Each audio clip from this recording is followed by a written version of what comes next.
ভোলা থেকেই তো আমরা আসছি, বাকি সব কিছু ইনশাল্লাহ সামনে সব কথা জানতেই পারবে। শৃঙ্খলা পরিস্থিতি সারা বাংলাদেশে অবস্থা খুব খারাপ, এবং আমরা এটা তো দৃশ্যমান যে পুলিশ তার কাজ করছে না সেভাবে যেভাবে আমরা আশা করেছিলাম।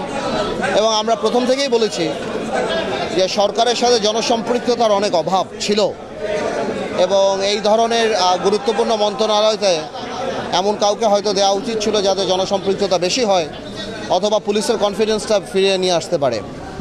আমি গতকালকে শুনেছি আপনার উপদেষ্টার বক্তব্য, তবে এটাকে উড়িয়ে দিয়ে দেওয়া যায় না যে এখানে আওয়ামী লীগের বা বিগত যে সরকার তার যথেষ্ট পরিমাণ অবৈধ অর্থ আছে, এবং দেশের একটা পরিস্থিতি খারাপ হলে পলিটিক্যাল বেনিফিট সেই সরকারই পাবে।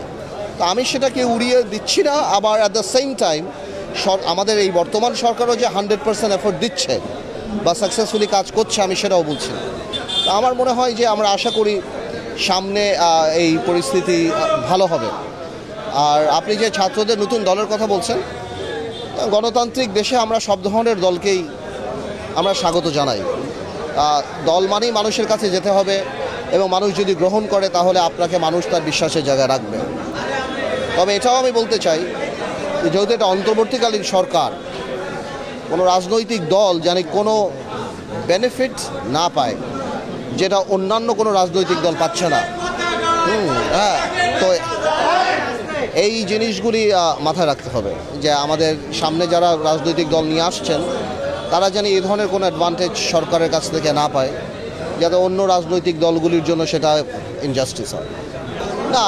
দেখুন, আমরা এই ব্যাপারে প্রথম থেকেই খুব ক্লিয়ার, একদম প্রথম থেকেই, যে একটা সংস্কারও হবে এবং নির্বাচনমুখী সংস্কার হবে এবং যাতে করে দ্রুত নির্বাচন হয়।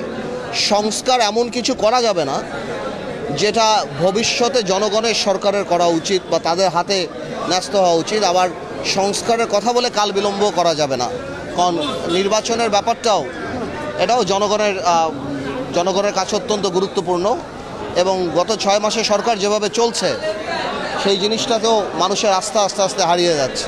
তো আমি মনে করি নির্বাচনমুখী সংস্কারটা এখন বেশি গুরুত্বপূর্ণ। না, আমরা তো আলহামদুলিল্লাহ খুব ভালোভাবে দল গোছাচ্ছি। আমরা ঢাকা সিটিতে, আপনারা জানবেন, আপনারা রিসেন্টলি আমাদের প্রোগ্রাম দেখেছেন, এবং রমজানের পরে আমাদের আবার ব্যাপক প্রোগ্রাম হবে, শুধু ঢাকা না, সারা বাংলাদেশ থেকেই যারা পজিটিভ পলিটিক্স করতে চায় এই ধরনের অনেক মানুষ আমাদের সাথে যোগাযোগ করছে।